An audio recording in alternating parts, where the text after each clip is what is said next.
the month of August. I am Michael Perry, and I am pleased to be joined by National Master OK. Good buddy.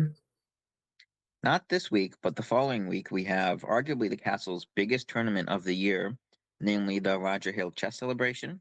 That is Saturday and Sunday. And on Friday night, there is a boot camp being held by Grandmaster Brian Smith. You can read about everything on the castle website. So you'll get to play him in Blitz, and then he'll also be showing off some of his best games. So that should be quite fun. Make sure to sign up for that. There's still spots open. And then, of course, the tournament, make sure to sign up for that. So there's a lot of cash prizes, a lot of top players playing, including Brian Smith. So it should be a really fun time just to gather together, play some fun chess, and support the castle. And that is it for announcements. I'll send it over to OK. All right. Excuse me. So let's take a look at. Oh, by the way, in answer to your question from last week, I actually was not able to come down for Sammy's farewell tournament. But right remember, I was a bit coughing a little bit over on last Thursday, and just felt it would probably be better for the health of other drivers on the road if I wasn't on the road. So yeah, but I heard it was a pretty decent time. Lyndon Lee apparently made an appearance. Haven't seen him in forever. Yeah, I checked cross table, and it looked like there's a good turnout. And yeah, Sammy and Lyndon tied for first in the Blitz with like a typical score, like 16 or 16 and a half out of 18. Yes. Obviously, they're a cut above the rest of us peons when it comes to Blitz chess. But okay, let's take a look at today's games. And it seems as if a number of games have already been completed, and that's kind of, well, I mean, we're not starting that late, but okay, well, first of all, we'll go in board order, and first visit is to Ryan Sharoma versus Jordan Tim, and that starts off as an open Sicilian. This is not the classical. It can become a number of different things. And this bishop f4 has some interesting points to it.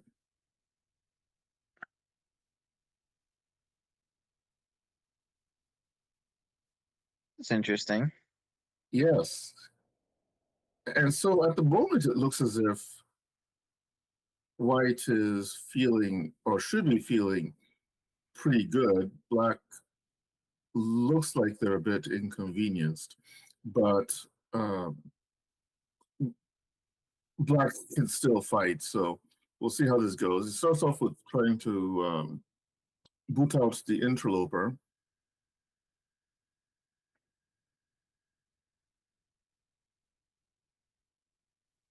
It's always fun getting new positions in very common openings.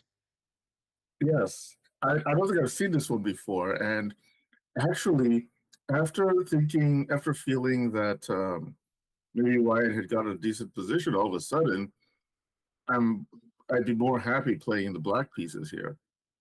Yeah, I think castling queenside was very suspect with the open C file. Yes, this seems half open, but yeah. It seems like bishop e2 might have actually made some sense. For one, it deters d5 for at least a move, because that would just donate a pawn, and castle kingside, because I don't see, there are not enough minor pieces on the board, and White doesn't have a space advantage on the king side. So I'm not exactly sure how casting queenside was going to work here. Then again, I'm not an expert on the Sicilian position, so everything I say probably can be taken with a pinch of salt. But this queen d2 idea just didn't seem to. Queen d2 and queenside casting just seems a bit wrong. And especially, yeah. And I'm guessing they're out of theory here because they've played some rather irregular moves, even though they're still playing quickly. And when you Yes. castle queenside, there doesn't like seem to be much upside. Um, like the only upside of castling queenside is okay, you have your rook on a half open d file, but you're not. I mean, you're hindering the d pawn a little bit, especially if the bishop moves and it's kind of hanging. But you're not really planning to do a kingside attack yourself on the black Hmm. king. I mean, you can by all means, but I just think black's going to be quicker on the queen side. But Yes.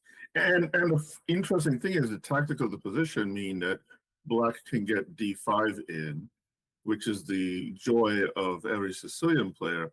Black is able to get d5 in at no cost, the way this opening has transpired. So that it can get d5 in, and because of the pressure down the e file, okay, white castles, and then it can get d4 in. And now you have the opposite side castling dealio, where black has the space advantage in the center and potentially on the queen side, and his pieces are able to quickly go over there. It'll take more than a minute for white to get his pieces anywhere near black's king's zip code. So I don't know. I just feel like um, Ryan has his work cut out for him in this position. mhm.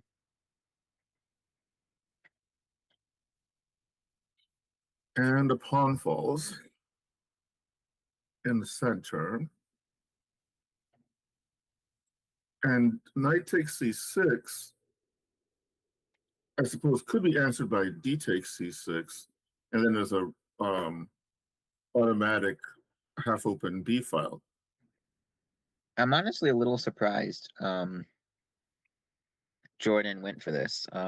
Yes, he wins a pawn, but it's doubled, and Jordan loves to attack. I feel like just Mm-hmm. f6 might At, might have been better. Not saying at this is this bad, moment but here. yeah, just because, Mm-hmm. like you were saying, you have the lockdown on the center, and you have the nice pawn chain, the connect four, as Hikaru likes to Mm-hmm. call it, and Yes. you can run your A and B pawns up the board. You used to have very natural moves. You'll probably play bishop b6, but he decided to go a different route. Yeah, I thought it was an interesting decision myself that liquidating in the cent- central, I guess. I was actually wondering if it was a wonder that it didn't last too long because understanding, or at least my understanding of Jordan's chess science, playing bishop g4 in order to get a knight versus bishop um, middle game end game isn't exactly his idea. Unless he has to go to an ending, he's not going to go into it. He's going to try and stomp you in the middle game. So, but yeah, I think f6 might have had something going for it.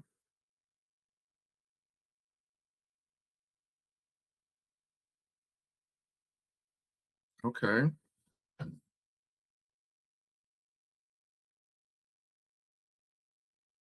interesting. And now knight c7 is not working because the rook on d1 is still being attacked. So I guess that's part of black's idea. So the rook comes to e1, capture, capture, capture. And now it seems like black is a pawn up and white has zero compensation for it. Yeah, kind of a minor critique here, but chess, especially at this level, is a game of minor inaccuracies and mistakes. I wonder if instead of rook e1 from Ryan, if he would have played rook f1. Rook e, And um, yeah, right here oh, after queen here, e3. yes, Um, to consider playing this. yeah, because you're hitting the f4 pawn, and you're now Mm-hmm. threatening to win it. Rook e1 is more natural. You hit the queen, you hit the rook, but um, I don't think contesting the e file is super important right now because you have the bishop guarding e2. Um, and I just feel like Exactly. this wins a tempo. I feel like black now has to do something. Yep, I agree. And G5 seems like it's way too much of a bridge burning Yeah, now maneuver. with g5, we can play knight c7 because our rook is not hanging. Mm-hmm. I mean, not G5 immediately. Of course, you'll probably exchange off and maybe play. Oh, actually, G5 has to happen now if he's going to maintain his pawn advantage, right?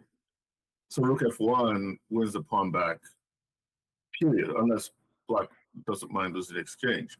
So yeah, that's a good point, Michael. I think um, Rook F1 would have made the position much better for White than it was in the game.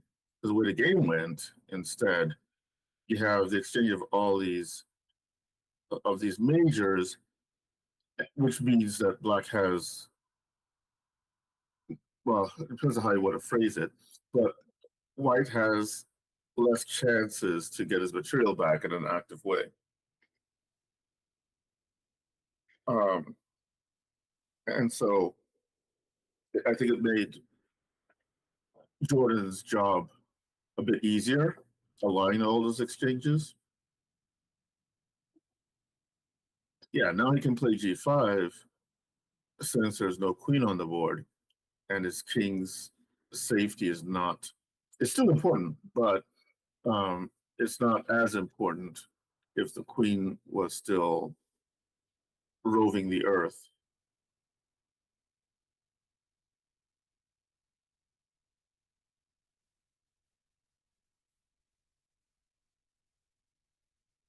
Now it's going to be very easy for Jordan to create a pass pawn. Mm-hmm. Two pass pawns, Yeah, probably. exactly. Two connected pass pawns to make put an even finer point on it. Keeps getting better. Yes.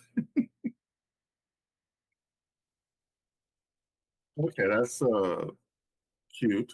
Bishop e6, so it forces the knight to decide on what it wants to do with his life.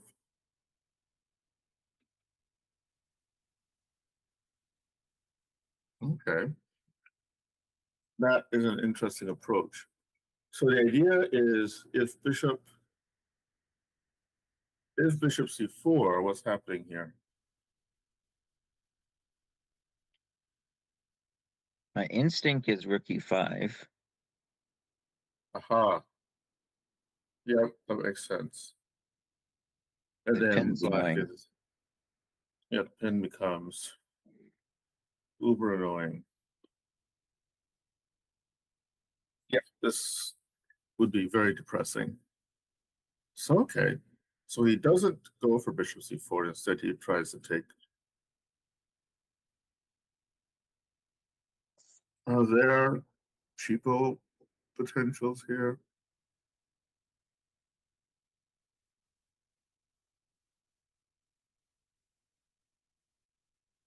And of course, taking the pawn immediately um, ends up in a lost position immediately because there's this intermezzo, bishop take d3, and the knight on g5 is hanging. And so if he takes the time to capture on d3, then rook takes g5 and c'est fini.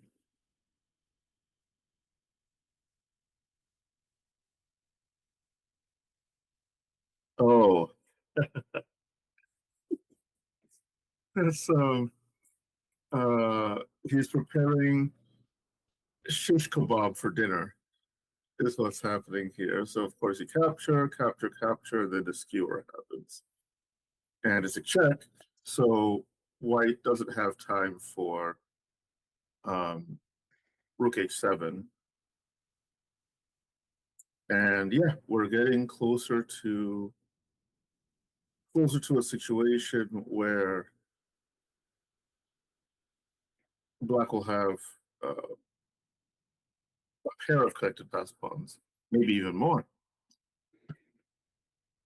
as evidenced by this. So now it's 3 collected passed pawns, but there's a pawn on c5 that wants to remind everyone that they're in the house. The rook on h5 is not a happy camper. Or, well, let me put it this way. They may be, some pieces are masochistic, but they shouldn't be. I think in order to get out of there, it'll take at least one tempo to h3 or h1. And meanwhile, those pawns, I think the position is pretty much done. In fact, maybe along the lines of your preferences, black will prepare his rook takes the c pawn at some moment, and I guess the pawns will show that the proletariat has ability to deal with the bourgeoisie. You know me so well. You know, so Ryan gave up here. Tough game. I thought his open was pretty original, and it was just surprising in a way how swiftly Jordan was able to take over the game once Queen D2 happened with the idea of castle queenside. And eventually it wasn't even a queenside attack against the king that won out, but just trying to get his pieces relevant gave black easy pickings.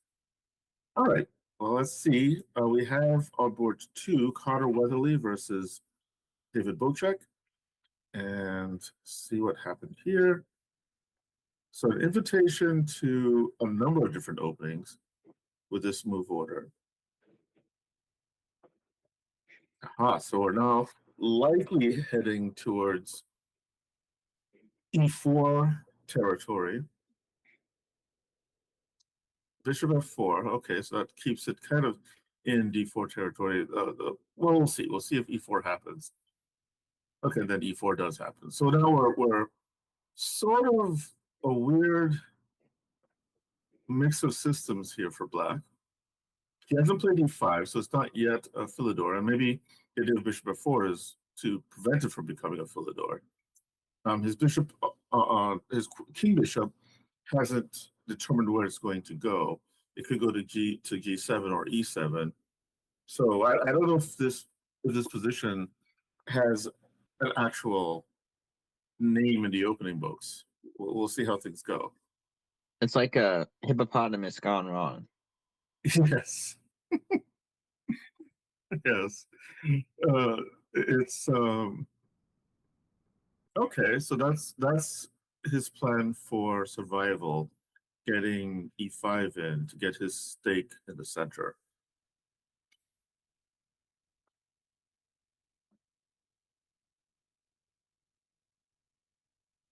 Okay.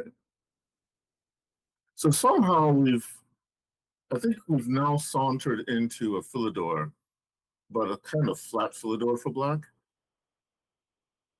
Although I guess some people might correct me and say, well, aren't all Philidors flat? I don't know that that's the case. I don't, when I'm facing Tim Rademacher or Mr. Bill, I don't automatically start licking my lips because I know that they're going to play the Philidor against me.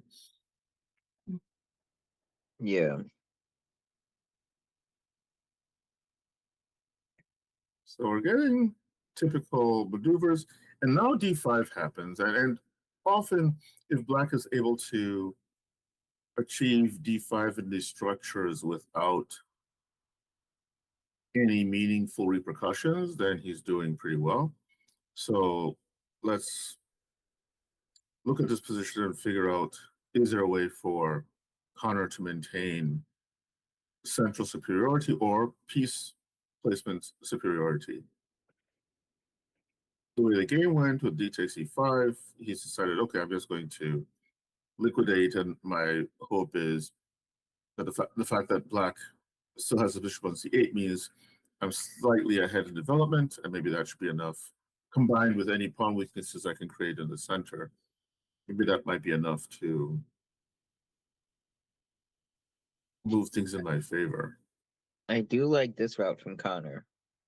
Yes. Taking some space in the center, pushing to f4. The check, allowing the check's fine. So I am partial to space, so I am a bit biased, Hmm. but I think this is good for him, and we'll see by the end of the game. Yes. Yeah, it seems like uh, shooter. It seems like black is wow.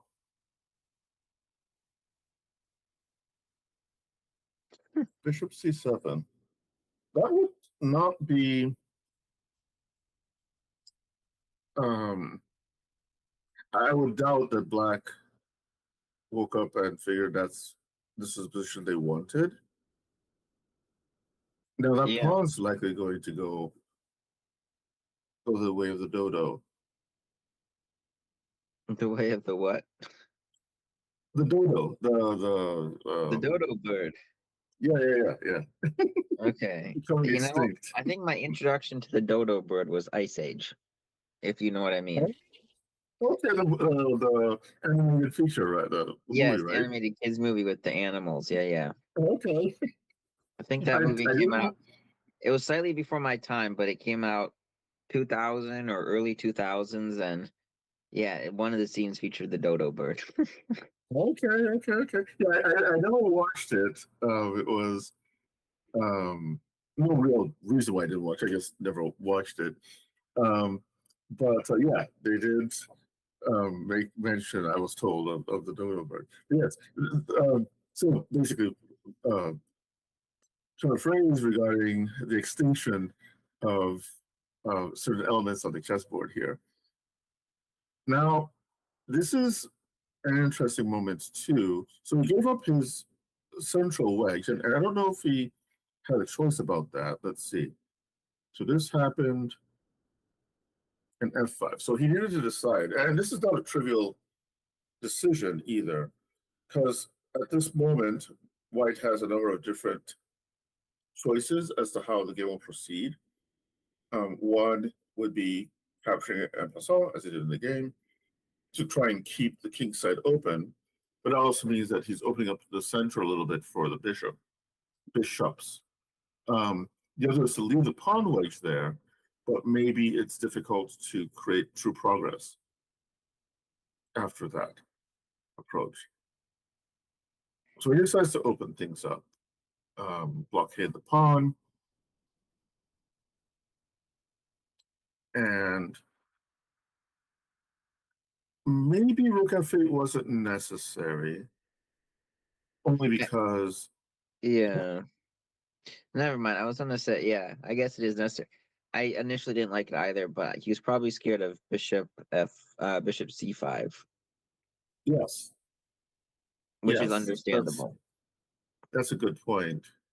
So maybe he didn't have much choice here, because well, after bishop here, maybe this was the moment to either consider um, f5 or rook d8 if he's going to play rook d8. But I think f5 here, fixing, well, defending the e pawn, which is also passed. Um, let's see, here. So maybe there. Hmm. Maybe this is all well calculated.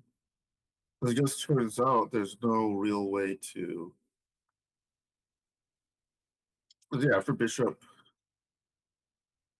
there, and a major problem that I see for black is his inability to play f5. Although in hindsight, I mean, looking at it now, maybe you don't want to open up so many dark square weaknesses by playing f5. Yeah, I would be more um preferential to leaving the pawn on f6. Yes, Oh, and so Say hello. um, yeah, Connor uses. I think this is the sort of thing that Kavalaka would refer to as a un petit combination, a small combination And that's based on. Yeah. in one sense, I interrupt, but in one sense, that's a very understandable blunder. But in another sense, I guess I should say a way to prevent it would be kind of the classic thought process in chess where whenever you move a piece, look to what squares you no longer protecting, and that might seem like Mm-hmm. more of a something for beginners, not for intermediate to advanced players. But it would have probably limited this blunder because if David would have thought, okay, my pawn is now undefended. Oh, but then I take his queen. He probably would have thought one move further and seen that knight takes f6 forks. Yes. So it's that sort of thought process that might seem no longer relevant at a high level because it's I'm just either protecting or no longer protecting a piece. It seems pretty trivial, but it might have helped here. It's one of those things, yeah, that so again, maybe at some point in time I'll try to make up for my sins of never reading my system or chess praxis. But the concept of overprotection is something that only recently I'm beginning to, I think, understand. But basically, um, one of the major reasons why this works is that queen f7, while attacking the white queen, leaves the pawn undefended, right? And and it's also understandable why you might think, well, knight e4 isn't doing anything because you've created the conditions for a skewer on the e file. The problem is that um, after here, you don't have the time for rook e8.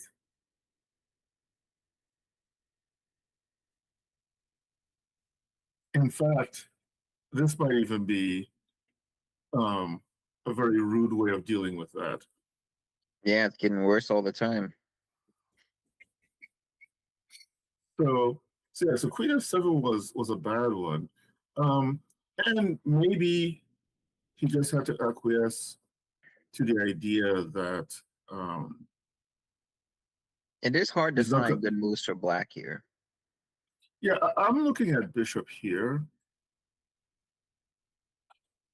If you understand that you're going to have to deal with the potential exchange of your bishop or his knight, you can't help that. You can help by increasing your back rank defense and connecting the rooks. So this might be a consideration. And now you can use the bishop to bounce the enemy queen. Yeah, I like it. So this might have been an improvement for David. But yeah, this was a very, very nice find by Connor. How much time did he spend on that? So he wasn't anticipating it because he spent like 4 minutes here. His spidey sense must have been tingling and then calculating this through before deciding to play this 94. And for those who weren't sure, the idea is that if queen takes queen, now knight takes pawn, check, and then you capture the queen back, and you end up with a two-pawn majority, which under most circumstances in this kind of position should be enough to win. So instead he plays queen e7, and may the headhunting begin. He gives up a piece, but is thinking that he should be able to mate Black's king, or in the alternative, he might be able to force David to cough up a bunch of material to save his king.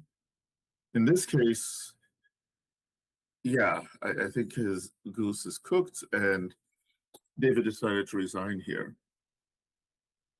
So that was an interesting fight.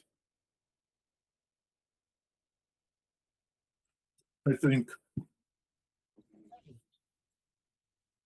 it would be wrong to suggest it was an obvious blunder or whatever. I think that it took Connor being eagle-eyed to notice, oh yeah, there is this thing, and then taking the time to actually calculate the variations. So that was a good one from Connor.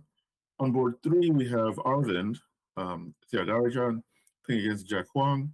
Arvind seems to be, I don't know if he's on vacation from school or whatnot, but he's a welcome, I guess, re-addition to the Thursday Nighter, because for many months I haven't seen his name in the cross table. And I'm Yeah, and guessing because of just happened to be school. looking at the cross tables the other day, and I think he's up to 2150, so he's definitely at a Oh, pretty high rating right now. hmm. Yeah, so he's on a good stretch. I'll check again, but I'm pretty sure I saw him at that rating. You know what? I should go back at some point and take a look, because was Arvind part of our contingent to the U.S. Open this year? To be honest, I don't remember. Yeah, I'll take a look later. But I'm wondering if he was, and maybe this was also part of his warm up routine for that. I think he might have been playing in the Danker, maybe. But so this is an interesting approach from both players. Um, and I think I have more experience on the black side of this, but how should I say? Experience is only as important as the better judgment it gives you. And I've not really conquered this position for the black side. Still find myself getting beaten up in blitz by strong players uh, more often than I'd like. Not that it's like a one-sided thing, but okay, it's a constant battle for black to figure out if they can maintain the extra pawn or two, as the case may be, and what price is worth it. And then, of course, the third option is whether there's a way to profitably give the pawn back to improve his development. The same kind of thing that you see in a lot of gambit play, right? Except for that these Catalan type gambits in the Slav and semi-Slav um, seem particularly pernicious from the black side of things. Anyhow, so this c5 in from Jack, which I think might be a tad premature. It looks that way. I mean, this is killing with tempo, and black is already behind the development, and then opening the position. Um, well, we'll see how things go, but I'm not feeling great.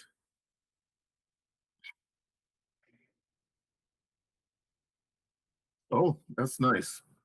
So far, White's major trumps are improved, better development, and now he might be ending up with better minor pieces.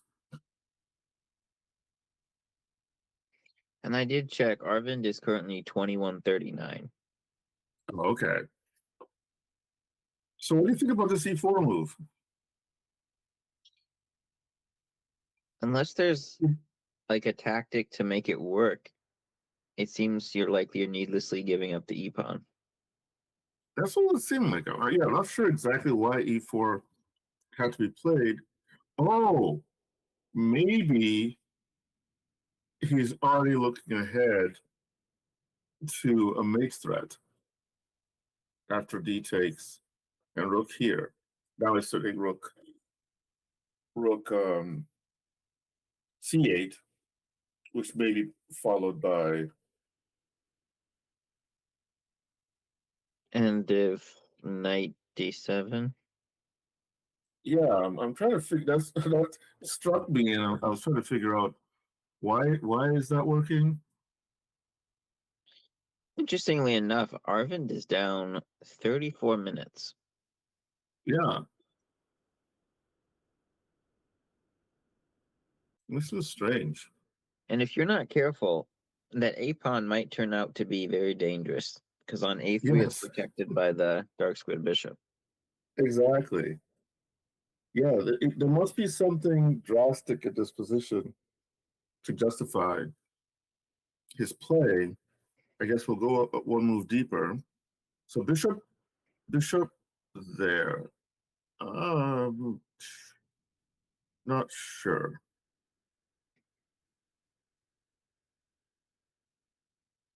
Does that just donate a piece? Yeah, it does donate a piece. Okay, Wow. just like that.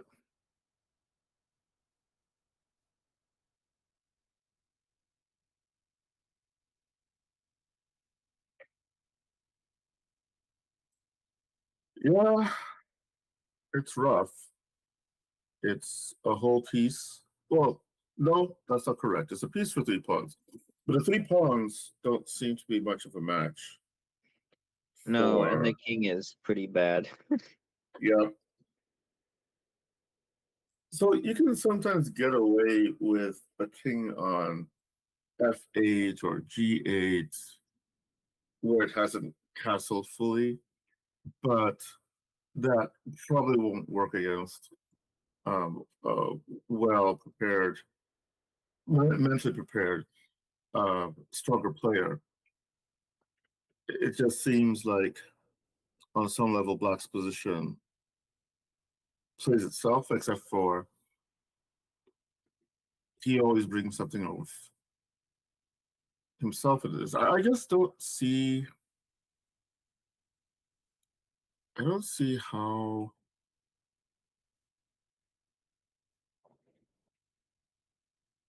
So I would think that Jack must have done some study before coming into this.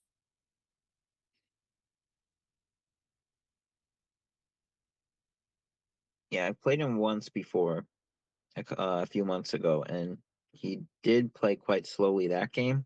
It's not a big Mm-hmm. sample size, but maybe he did know some of this. I don't know. It just seems like e4. I wonder if e4 was a bit of a bluff, but it doesn't matter because at the end of the day, the fork made it the end of the day. Okay, all right. Let's go to board 4. And we have Yoshidi Sudako versus UV Shamesh.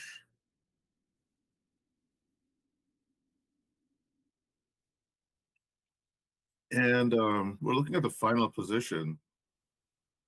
What's Yoshidi's ratings these days? We're about to find out. Let's Because both if make I, guesses. well, I'm going to guess just because I don't know why, but it's difficult. I'm gonna maybe I'll go with. I mean, by the standard of play, I'd say 1800. The standard of play I've seen the last couple of weeks, but I know that Yoshidi is not that rating because I think some weeks ago was probably like 15 or something.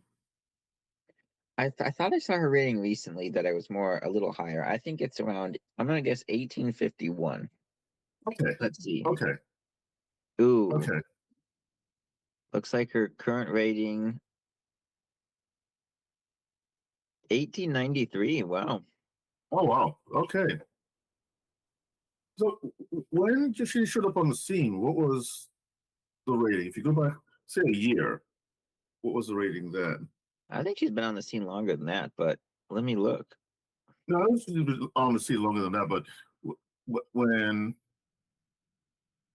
I think it was within a year or two that I started seeing the games on the Thursday nighter more frequently within the premiere. Yeah, let me just go back. Let's pick roughly 2 years ago, November of, let's say August. 24. Yeah, August of 2024. She was 1650. Okay, so that's probably where my when did she when did she get into Class A? Um, let's see. I feel like within the past year, I think 2025 would be my guess, but let me look. Okay, so she has been elite because I kind of remember some time ago that she was playing stronger than her rating suggested, and then this year has been a lot stronger. It felt, but I didn't know that the rating had already started catching up. Well, good because I mean this would be a significant upset based on Yeah. experience. So she didn't. Looks like she didn't play any classical in August of last year, 2025. But in September, she was 1850. So a bit Okay, higher than I would have thought. But yeah, so she's pretty much been in 1800 for at least a year. at least a year. Okay, Yeah. so this might have been a bit frustrating for UV because I think UV plays something similar as White against the Slav. At least I remember him playing something like this as White against me a couple of times. Maybe the queen is on C2, the bishop's on oh actually maybe the knight's on C2, the queen finds its way to D3 while the bishop's on E2. That was an interesting setup he has used against me. So it'll be interesting to see how he faces his own favorite system.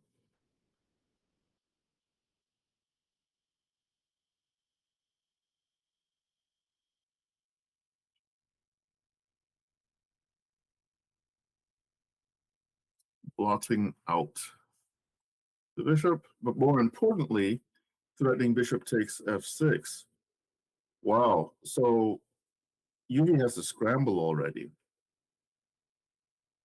Create some room for his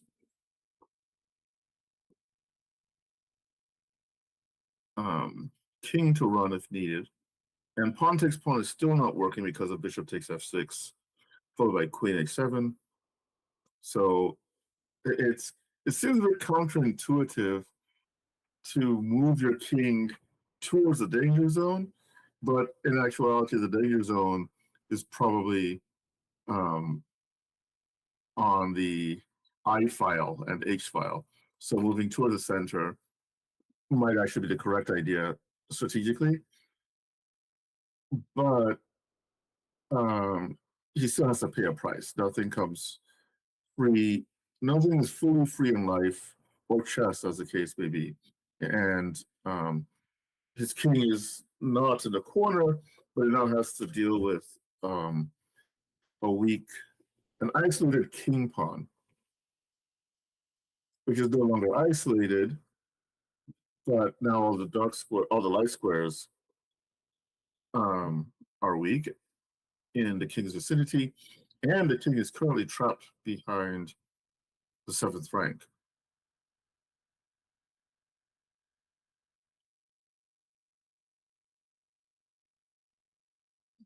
So after here, then here, and check. Sorry, capture the pawn. This is actually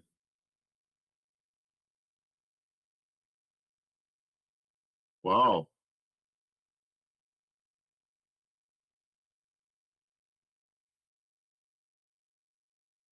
Oh well, at the very least, the bishop on b7 perishes. This is this is a good game. What are your thoughts?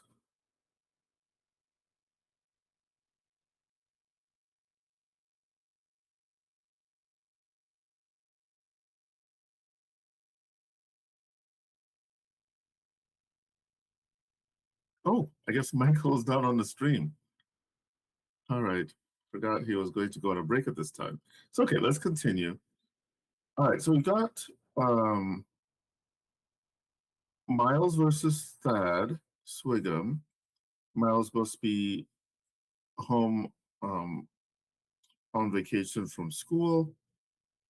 Let's see how his game has developed. So we have a B3 approach for which Miles is correctly famous.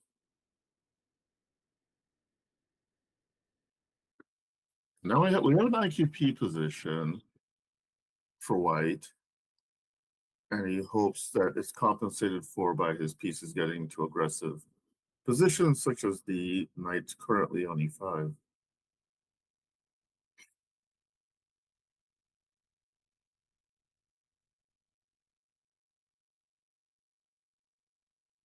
Okay, so we've transformed from an IQP position to a hanging pawns position for white, sorry.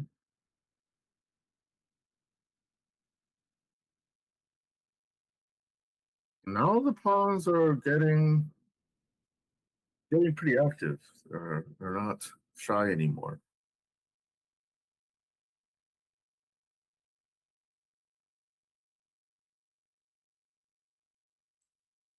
Yeah.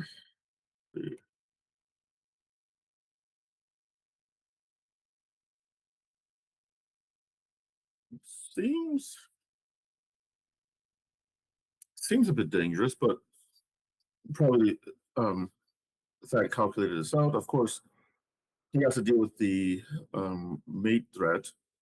Say he plays something ludicrous, then that's checkmate. So he blocks the long diagonal with f6. But then that now means that the e pawn is backward on a half open file. And so that adds to his issues. Now, this is pretty interesting. The idea, of course, is that the knight on g4 is poisoned.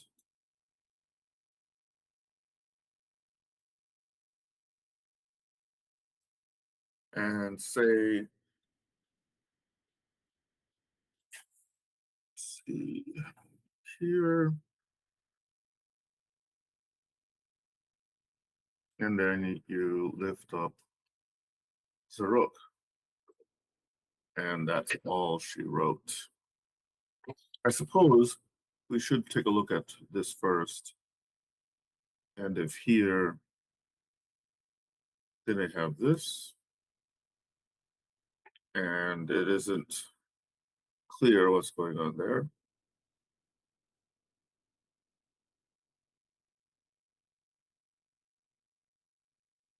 Maybe queen g6 first, and then the rook lift. And now that should be inescapable. So, okay, so let's go back. And what's interesting too is that queen e4 is a double attack. So he has to deal with it. And then after taking one of the pawns with check, black still has to respond. And so decides to respond with a rook block, and queens are exchanged. And now we have a situation with 3-on-3 on the king side, 2-on-1 on the queen side, and then 1 in the center. Although I suppose you could consider white C and D pawns be a single unit.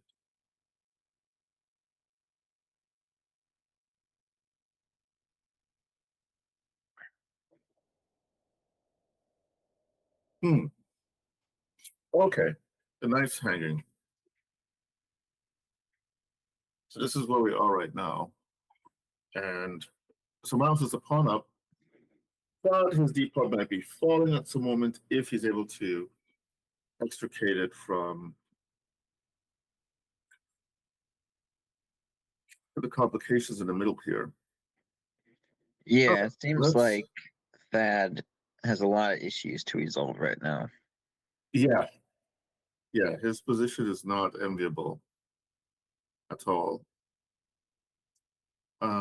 So we got a couple more. Maybe I'll take a step out for a few, and we're going to, I think, Dipankar, Thomas Babcock versus Dipankar. Okay. Yep. So I'll take a little break and be back in a bit. Sounds good. Okay.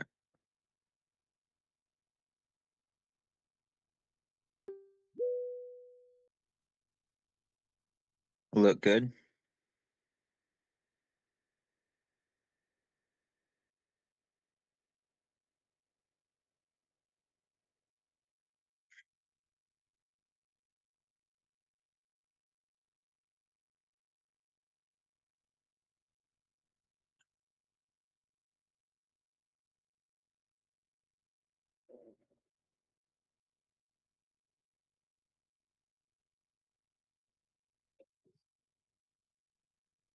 Oops.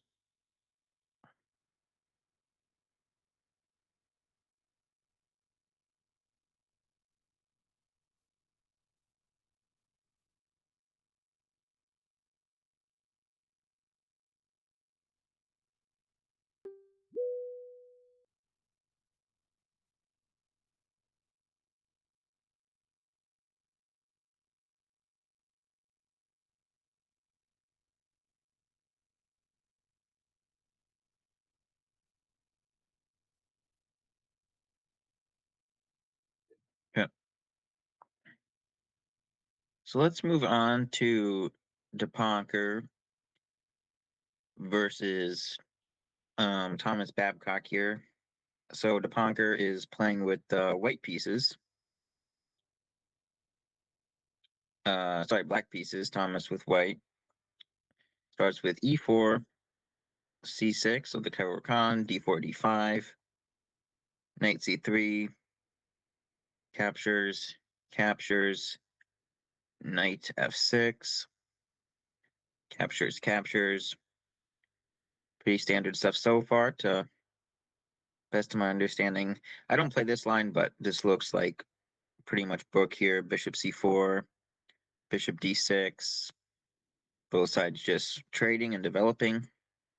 Knight e2, so I was expecting knight f3. Maybe he didn't want to get pinned with like bishop g4. That's very possible. That could be a little annoying, especially when you've already committed your bishop. If you ever want to break the pin, you would then have to lose a tempo. So knight e2 makes some sense. It just, it depends on where you want your knight to move. We get queen c7, so lining up with the bishop. Now, obviously, castling would be a blunder because you would just hang your pawn. So instead, we get bishop e3 from Thomas, which makes sense. You don't really have a better square for this bishop. And now we get bishop f5.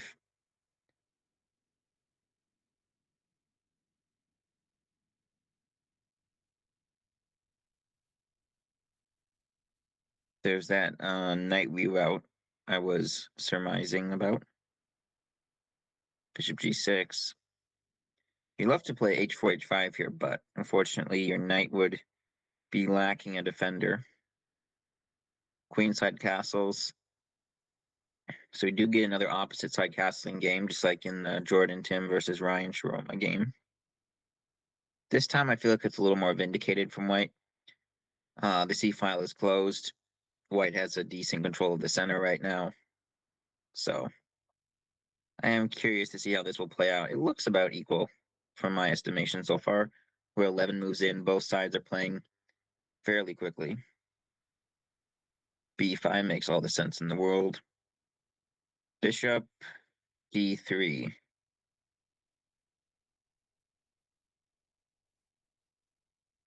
guess it makes some sense.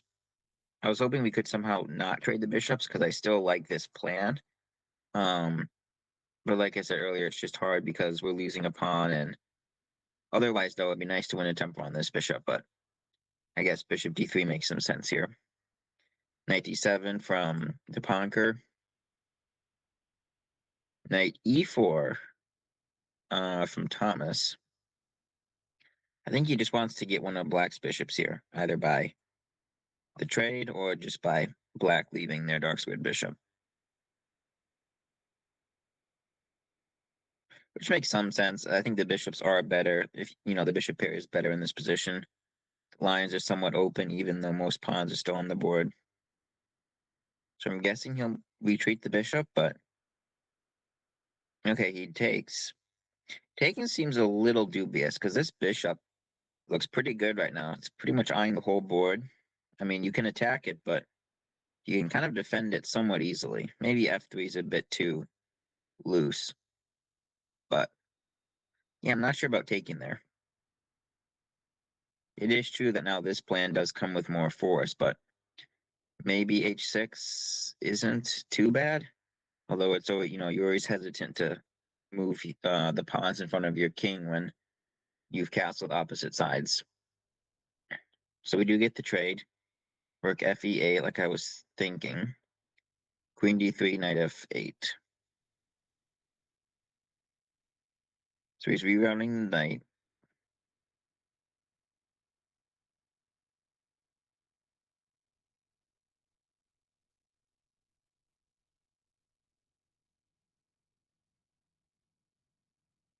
Okay, so I'm starting to worry a bit for Thomas. Black is making much more progress with their pieces than White. White hasn't really done anything on the king side. And Black has definitely expanded on the queen side. These bishops, they're not doing too much. Now this knight's going to be a really good piece. Now the bishop pair's looking inferior. Queen f5, a4. Great knight in the center. Bishop d3, eyeing the classic queen h7. It wouldn't be mate, but you don't have problems with the rook and just all the pieces coming in. So g6.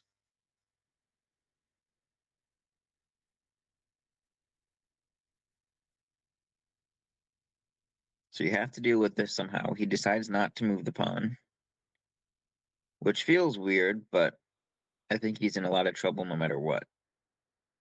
Then he decides not to take the pawn. Once again, I think he's in a lot of trouble no matter what.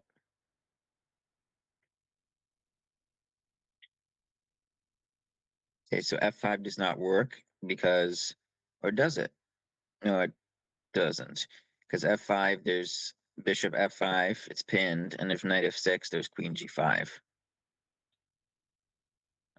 So that does not work.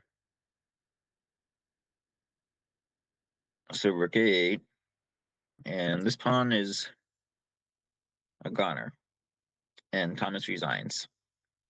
So interesting game. It just, like I said, it felt like at some point Dipankar was making a ton of progress on the queen side, and Thomas just wasn't making any progress on the king side with his pawns. And when you have an opposite side castling, the side who gets there first is often just going to win. And it definitely proves so in this game. So congrats to Dipankar on that one. Next up, we have Eric Alon playing with Black against Roger Hale. Good to see Roger playing. Obviously, the tournament in 2 weeks' time is in honor of him and other people. So we have e4 from Roger, d6, b4. Apparently, this is the Pirc defense. There's only one game in the Masters database from 2017 between a 2440 and a 1965. And after e5, that game disappears. b4. Okay, Roger is experimenting here. Sorry, b5. Roger is experimenting here big time. This is interesting.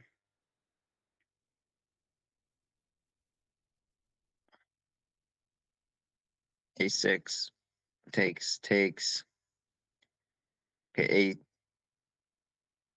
a3 is. I mean that. I feel like that can't be a good move. Maybe he didn't want this attacking this pawn, but I feel like then you could move the pawn. Seems like a waste of tempo here.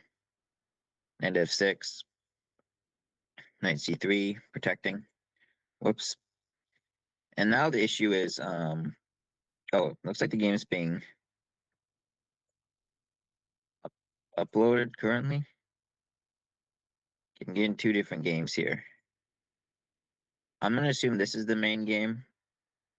So e4, c5. Okay, we have different moves here, which makes more sense. I don't think Roger would be playing b4, b5. e6, d4. Taking back with the queen. Knight f6. It's a little tedious right now in the center. And apparently no games in the Masters database. Castles, knight c6.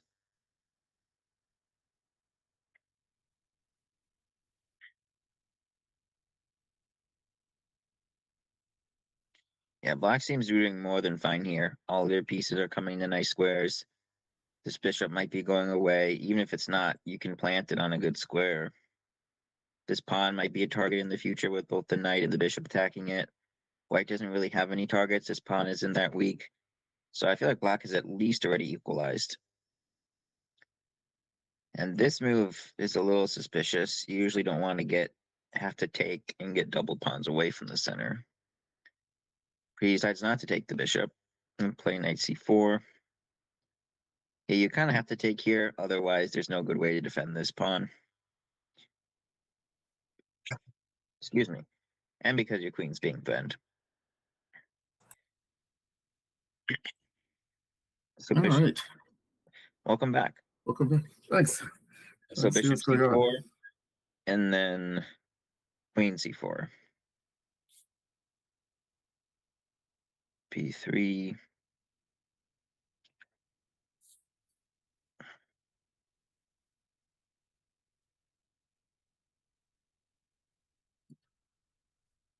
So yeah, I still prefer Eric here. He has the nice bishop pair, especially this light squared bishop, which is unopposed, is quite nice.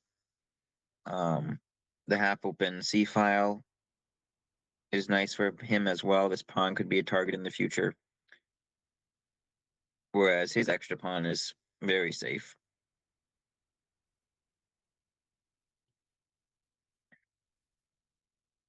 I'm already seeing that play out where Roger felt he had to protect his pawn by moving his rook to a very passive square. Okay, now his queen's moving back and forth. That's not good. Oh, and it does just drop a, Hmm. a rook for two pieces, which is pretty much bad 100% of the time. Especially when you don't get a pawn in compensation. Yeah. If you get a pawn, maybe it's like 85% of the time. Yeah. Probably less than that, but bishop a3. At least his pieces are decent, but still going to be pretty tough here.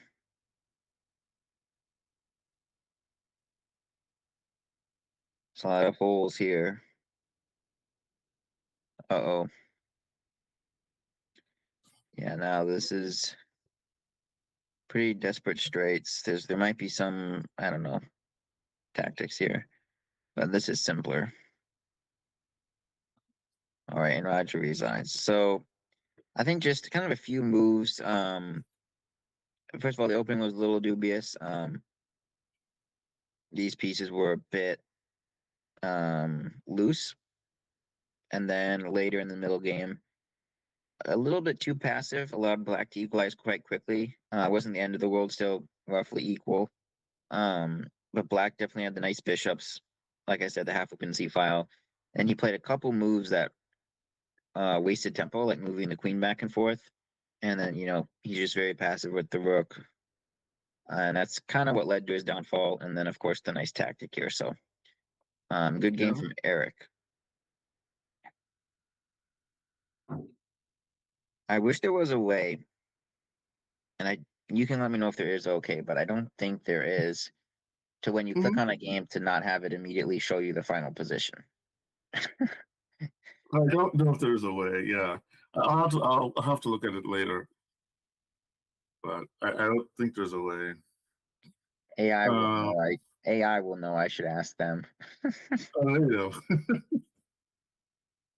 yes, the improved search function. Yes. So here we have Everyday Eddie versus Katie Lou. Knight c6. I believe what is Katie Lou? Is she 16 or 1700 now? I think she's an improving player.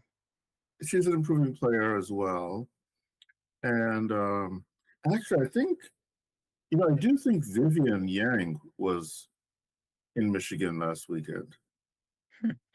Over like a Scholastic Championship or something. Yeah, one of the either Pulgar or one of those tourneys that runs alongside the U.S. Open.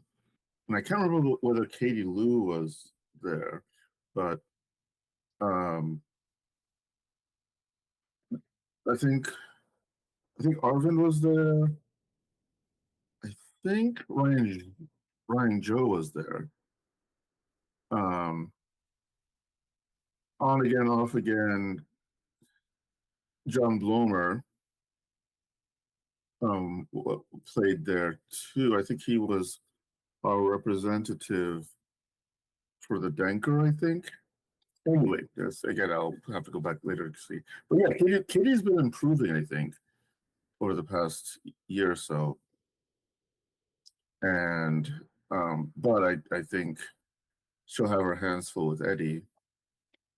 So um it looks like Five. this game might be actually between Torfey and Robert Donahue. Unless that was the last Okay. game, because I just saw a message from Torfey saying that this game is between him and Robert, but I don't know if he's talking about last game or this game. Probably this game, but so just Yeah. So keep that in if you go mind. to the if you go to the Robert, if you go to the next game on the list, which is listed as Robert and Torfey, how does that game start?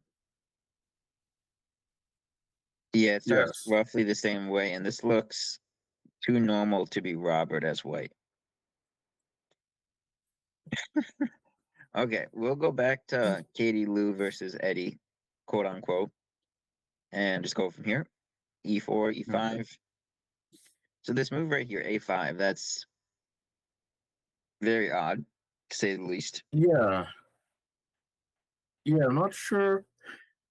Um, the motivation might have been to keep B4 from being a thing, but it does mean that you can't chase the bishop if it gets to B5. Yes, the only upset I can see, and yeah, besides maybe stopping B4, but might be to give the potential bishop on C5 a retreat back. Oh, okay. Something like this, in case the knight ever tries to attack you. But obviously, it's not preferable. But she's switching it up. It's Thursday nighter against a strong player, but might as well try it. Mm-hmm. D4. This makes sense. Eddie, seeing that, or whoever this is, seeing that, Black rather wasted a move here, and for all intents and purposes, decides to strike in the center. Bishop C5 sure enough does get played, so that kind of reinforcing the idea that this move was played to give the bishop more squares. Mm-hmm. Oh, there you go. Yeah. I mean, although there is an argument you could have achieved that same goal with A6, right? Instead of A5. But then on the other hand, if B4 does happen, which would seem a bit unlikely, but if B4 were played by white, then that means that the bishop can get to C5. So as with many other decisions in chess, it's always some degree of give and take. Yeah. And Torfi's saying that this is not his game either, so I think we can assume that Okay. this is Eddie versus Katie, and we'll sort the rest Okay. out later.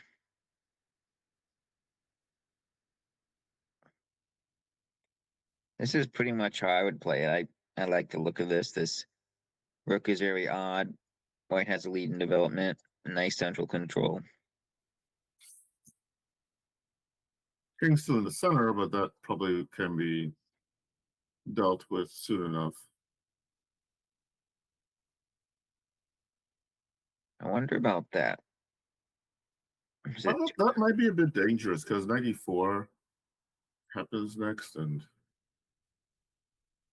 yeah, if queen e5, queen e7, queen c7, then knight takes e4.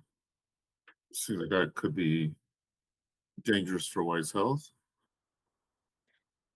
I have a crazy line. It's probably not good, but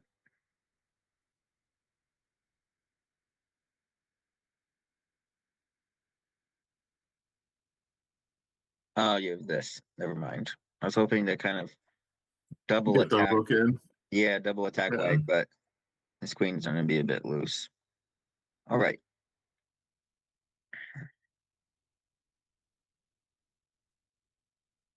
So hitting the g7 pawn, which you always have to watch out for when you've moved your dark squared bishop as black and you haven't castled yet.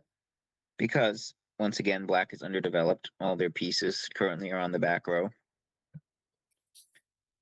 So g6. Fortunately for Katie, though, Eddie only has a light squared bishop, not a dark squared bishop. Yes. So even though the dark squares are weakened, they're not readily exploitable. Well, I suppose the knight on c3 might have a say in that discussion, but we'll see how the game proceeds. Yeah, just take that. This is not good. So, no, I think bishop a6. So, in as much as I have my sympathies in favor of moves like bishop a6, in this specific position, it would seem maybe a different approach would be deciding what else you can do to improve your position rather than allowing white to exchange off the bishop with his first move and then starts to reposition his knight. D5 is a thing to consider for sure. Yeah, the urgency for black here. I wish we had the timestamps, but we don't. But the urgency for black here is definitely very high. And yeah, I agree. Bishop a6 is not going to get it done because you basically just hand over another move to white after the exchange. And you need this move right now to be developing or basically stopping white's knight. And I think d5 does that. Even though en passant happens, this is probably only a good trade for black. Now this knight is a bit more restricted. If it comes in, there's not as much as being threatened. You still have to watch out for this though. So Yeah. And if D5, then I think you can play knight D6 anyway. So right here, white should be castling queenside yeah. and now threatening the D pawn. So this And is if the still D pawn very moves forward, bad for black. yeah, this is extremely bad for black in my opinion.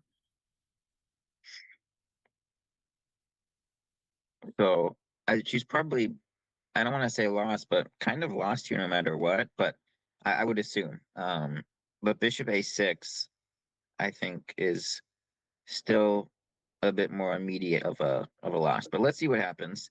So 94, queen e7.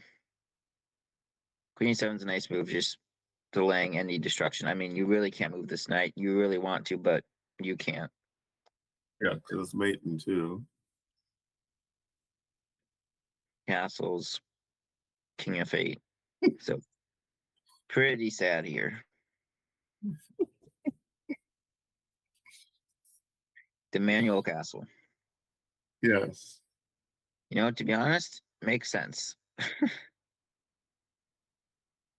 Yeah, I mean, it's slightly less of a sitting duck on that side of the board, and maybe there's a chance. Okay, now this here is interesting. I think Eddie's saying, as good as my position has been, I think you are about to equalize as I mean not equalize, but you're about to kind of get all of your problems under control. So this is my last time to pounce.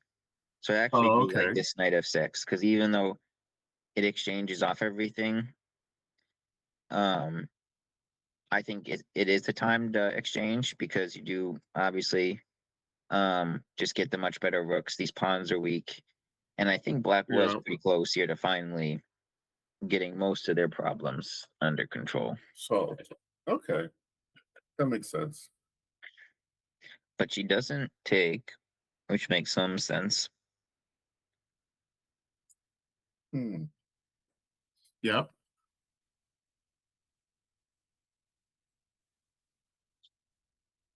Oof, I want to take and push, but I think rook d6 is there in time. Oh, okay. Hmm. Um. And that move too, but Yes.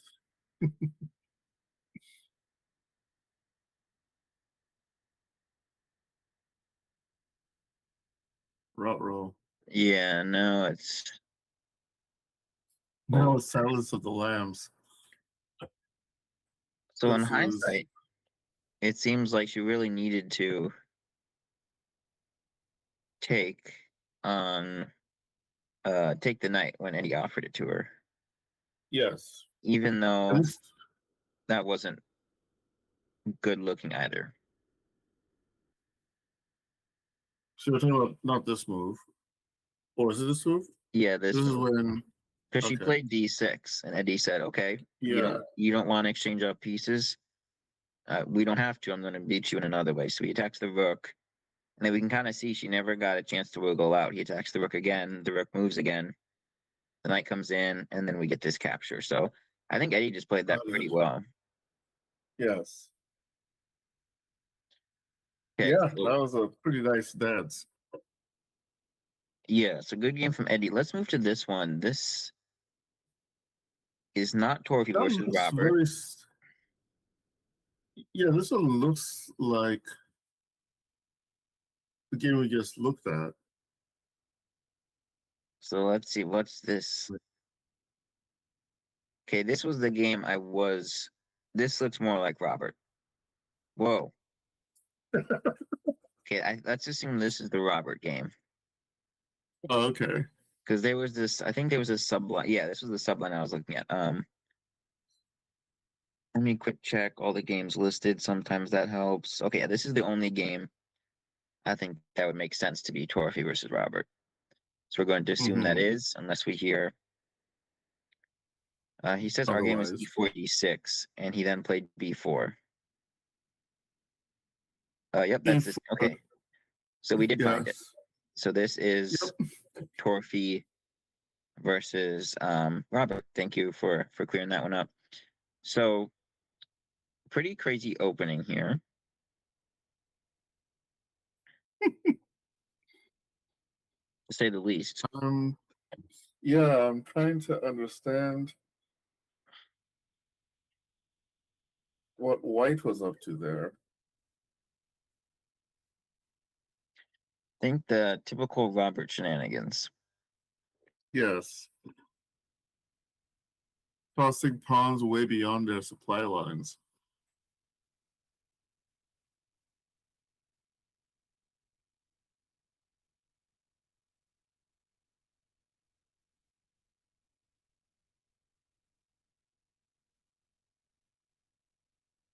I don't even think that's a mouse slip.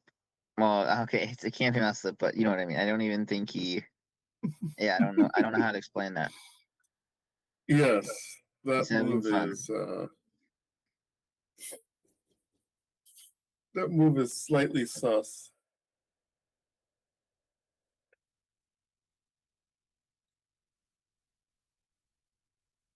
Okay, so Torfi comes in, wins a pawn. Obviously, Robert's king is in dire straits. His pieces are pretty bad. Drops another pawn. Queens get exchanged. Torfi's just up 2 pawns. Yeah, 2 pawns. Should be good enough. This a pawn is not Yes. gonna be a problem, and now you're getting checkmated. Oh, Oh, you're not, but you lose a piece, and then you get checkmated. okay, checkmated. That's interesting. So I've been looking at, for some reason, I was looking at puzzles the other day, and a lot of them were kind of like this in terms of, you know, mate positions that I should know that I'm working them out as is. And one of the things that one of these patterns that would come up in a couple of them was this, the rook comes and then the pawn delivers the coup de grace. Similar to what we Interesting. have here, rook g8. Huh? Yeah. And in fact, in one of them, it was funny because my mind wasn't going there. And and then it could be, oh, this could be what's going on. And it turned out to be correct. And it just, in terms of adults improving, etc., does suggest that there's still a lot of learning to be done, as well as it being possible to have it done in an enjoyable fashion. Yeah. I think now this seems.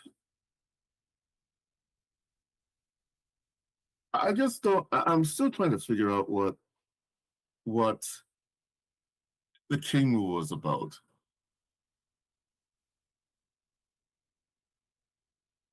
I mean, we could have gone anywhere besides D1 and would probably be better off. Yeah, I guess Castle Kingside. But that's not fun. Yes, that's not Robert's way. Okay. Yeah, pretty much no other way to explain that one. Okay, next up, I guess this was already board 9. Let's recycle, if you will, to the top 8 boards. So we saw Jordan take down Ryan in a pretty nice game. We also saw Connor threatening checkmate against David. Arvind nicely taking down Jack, although Jack definitely had some play there, but unfortunately blundered that piece. Yeah. Joshini took down UV. So all decisive games so far, pretty crazy. This one, I think this was the game you finished while I was gone. So Yes. looks like the king is out in the open, and you're gonna lose this bishop. And in any case, I think later on, this might have been someone else's game too. Oh really? I mean, not someone else. How should I say this?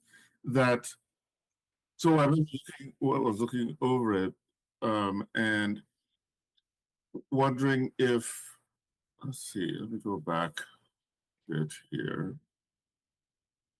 If you go back here, yeah, I think you were still here when we got to this point, right? Yes, I left about like right here. Yeah. That it just seemed like somehow no escape.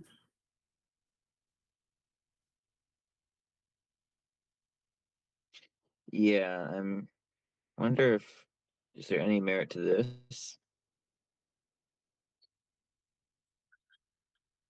That's a good question.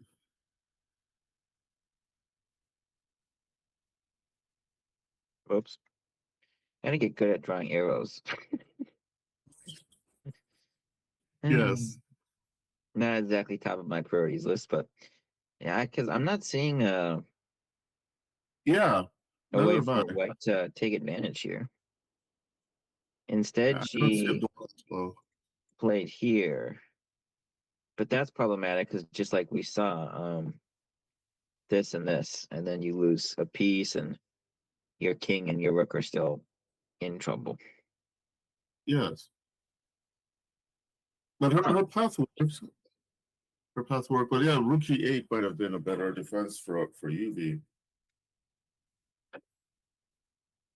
Sorry, I think I was flopping players. But yeah, for UV here, I think Rook Yeah, G8. This is kind of odd because it's a move I would expect him to find most of the time. I'll quick check if I'm missing something, but yeah, Queen H7 doesn't work. Queen H5 doesn't appear to do much. Bishop here doesn't do much. I mean, and you have to watch out for your knight here. It's pinned, so it's not like mhm, black isn't threatening anything themselves. So, anyways, exactly. unfortunately, he missed that, and Joshini won that one. Unfortunately for Yubi. And then this is another game that I think I just missed out on. Did you see the end of this? Uh, I didn't see the end of it. I don't believe. I think. Oh yes, and now I'm remembering. So I think well yeah, we were saying that Thad has a lot of problems. Uh, right, right here. So we're out here. The knight's attacked, and he has to figure out what he's doing with the knight. And we were thinking that that position looked troublesome for him, and he took a way that defended the knight on that square, but then you have that move, and it's becoming difficult to keep things juggled properly. But black seems up to the task. I wonder if you can play What is, this.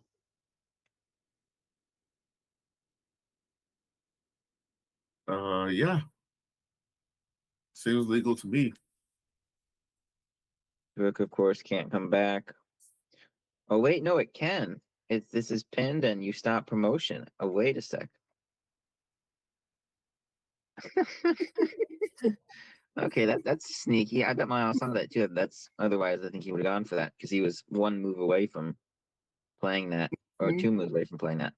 But yeah, he decided to go this route. I mean, white just has a nice grip on the position, and you're up a pawn, so that it never hurts. Yes. And that's a nice tactic. You up another pawn. This pawn is overloaded. Usually we think of overloading, or at least I do, in terms of a piece being overloaded, but it applies to pawns as well.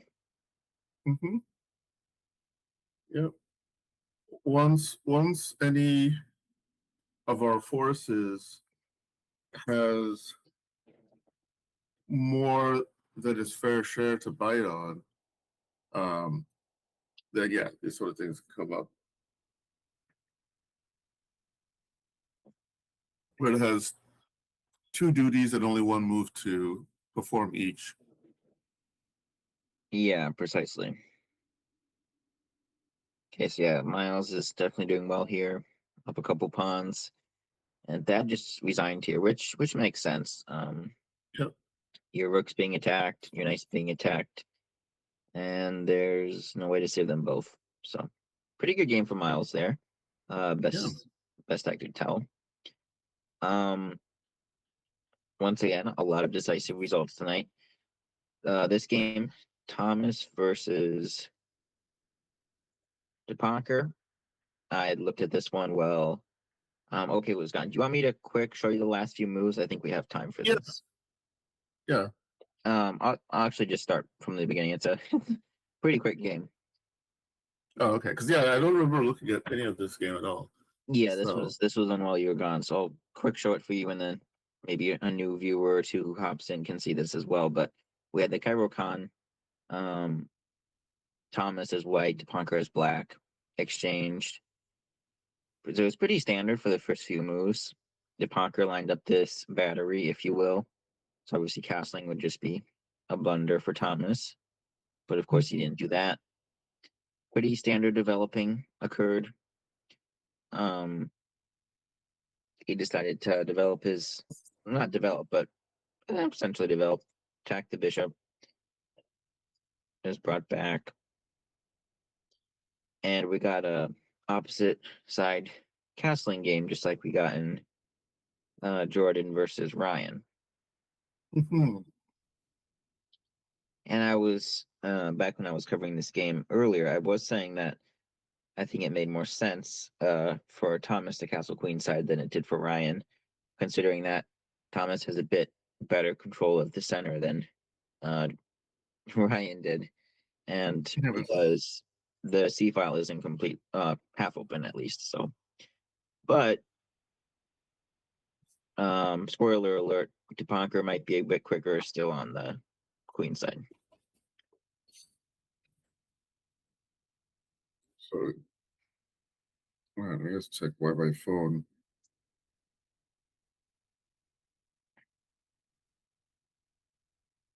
Okay. Yeah. So they kind of maneuvered around a little bit here these last few moves. Thomas did get the two bishops, but Debonker did a really good job rerouting this knight, as we're going to see.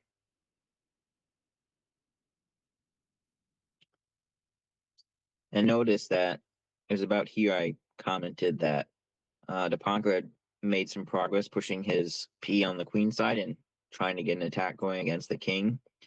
He has his rook barreling down as well behind the pawn, where Thomas hasn't pushed any of his pawns. And oftentimes in opposite side castling, if you're just much slower, you will lose. Mm-hmm. Yeah. So he spent an extra tempo moving this rook, but I think we're going to see that it was worth it. And you probably should just be taking here in hindsight, because this knight is Well, about to become a killer piece. it's too easy for all of us, at least I mean, I'll speak for everyone else, for me anyway, to get hung up on the idea of, well, there's the imbalance of the bishop pair, and I have the bishop pair, so I don't want to give up the bishop pair without actually taking a deeper look at the position. Okay, so you got two pieces of wood or plastic that appear like bishops, but what exactly are they doing? Mm-hmm. And it's sad to say in some ways, but the bishop's best move from h3 is probably taking. It kind of has very little potential in this game, it seems like. Meanwhile, the knight coming to c4 or d5 would cause more havoc than white can. So, but it's not really intuitive to just go ahead and take it without having a valid reason. Yeah, you need to always be checking your preconceived notions. Some of them are, Yes. like we mentioned earlier, if you can win a knight and a bishop for a rook, that's pretty much good 100% of the time. That one you don't need to doubt too much. But the bishop pair is probably good most of the time, but definitely some of the time you need to be willing to trade it, and you need to constantly ask yourself, is now that time?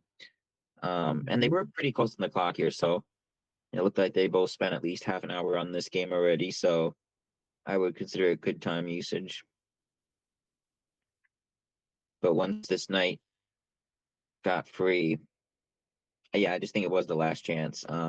Because at least now another piece got traded. This knight can't be a brutal attacker, and maybe you have a little hope, but after this, it just went downhill pretty quick.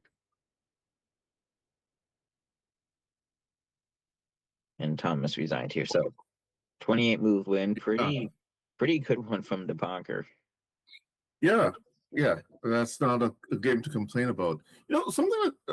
Two things that I want to mention here. One is how much more popular the Caro-Kann is these days, and two, it is doing a review on a large database. It seems like more and more players of the white pieces these days are playing the advance against the Caro-Kann rather than the traditional, rather than allowing the traditional d takes e4, knight takes c4, and all that business. And I think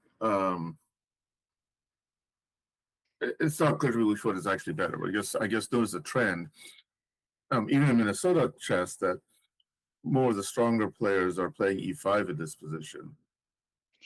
Yeah, personally, I play e5 as well, so I definitely understand what you're saying. I've Hmm. never studied the Caro-Kann, to be honest, too much in depth at all. So I think I play e5 just because it's most natural to me, not necessarily because I saw it in a course. Maybe I did see it in a course. But yeah, e5 is what I play, and it's nice to have the space, and your pieces can develop pretty easily. I mean, sometimes you just play bishop e2. You don't want to play d3 and exchange off Hmm. bishops, which I uh learned a bit too late. I guess it's never too late, but so yeah, good game from the Ponker. And then this game we also saw the end of. And yeah, eight This one. decisive games on the top 8 boards. Crazy, eh? And yeah, they usually never finish this early, but I guess people are in a hurry on the 13th of August, 2026. That's nuts. All right. Well, I guess we can call it a night. And let me see. I don't think I have any announcements. Any announcements on your end? None other than the usual. So make sure to check out the Castle Discord. It is linked in the description. And then, of course, the two sponsors, Chess Goals, which are simple chess courses for non-grandmasters, meaning all of us. And then also Hmm. the Webeccentric. You can use the discount code Castle for 15%. And then Webeccentric, run by the same person, and it's helping small businesses. A lot of experience there, businesses of all sizes. And you can reach them at Webeccentric, and then you can shop with them at shop.webeccentric, which is the merch store. And there's a lot of cool stuff there, a lot of variety. So make sure to check Cool. that out. And yeah, other than that, the Roger Hale, this not this upcoming weekend, but the weekend after. So that's going to be a lot of fun. I think people will enjoy that. And yeah, we will. I think it's us, but we'll see. We'll be back next week for round 3.